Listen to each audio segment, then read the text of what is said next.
पश्चिम बंगाल में आगामी विधानसभा चुनाव को लेकर राजनीतिक माहौल लगातार गर्म होता जा रहा है।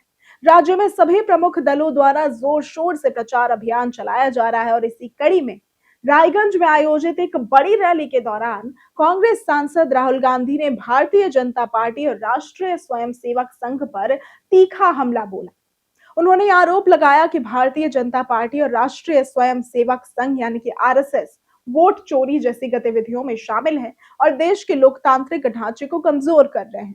अब उनके इन बयानों के बाद राजनीतिक बहस और तेज हो गई, जबकि विपक्ष और सत्ता पक्ष दोनों ही एक दूसरे पर आरोप प्रत्यारोप कर रहे हैं। रैली में राहुल गांधी ने पश्चिम बंगाल की मौजूदा सरकार पर भी निशाना साधा। उन्होंने कहा कि राज्य में रोजगार के अवसरों की भारी कमी है और युवाओं को अपेक्षित अवसर नहीं मिल पा रहे। उन्होंने दावा किया कि राज्य में बड़ी संख्या में युवाओं ने बेरोजगारी भत्ते के लिए आवेदन किया है और यह स्थिति गंभीर चिंता का विषय है।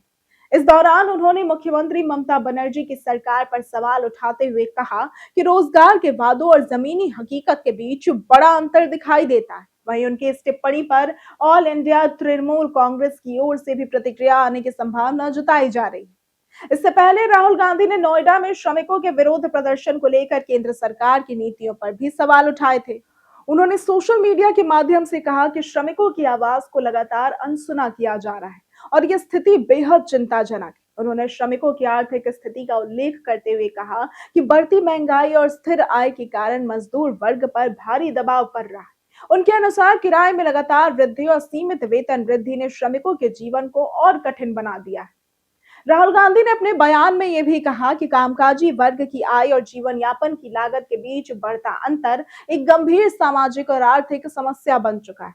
उन्होंने उदाहरण देते हुए बताया कि कई मजदूर परिवारों को घर का किराया, बच्चों की शिक्षा और रोजमर्रा के खर्चों को पूरा करने के लिए कर्ज लेना पड़ रहा है। उन्होंने केंद्र सरकार द्वारा लागू किए गए नए श्रम कानूनों पर भी सवाल उठाए और कहा कि बिना पर्याप्त संवाद के लाए गए इन कानूनों से श्रमिकों के काम के घंटे बढ़ने की आशंका है। तो अंत में राहुल गांधी ने यह संदेश दिया कि 20,000 रुपए मासिक वेतन की मांग किसी तरह का लालच नहीं बल्कि श्रमिकों का अधिकार है।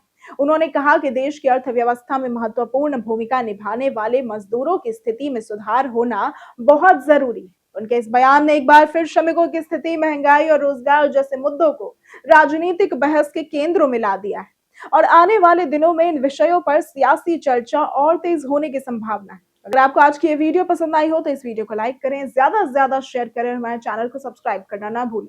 आज के लिए सिर्फ इतना ही। वीडियो हमारे साथ बने रहने के लिए धन्यवाद।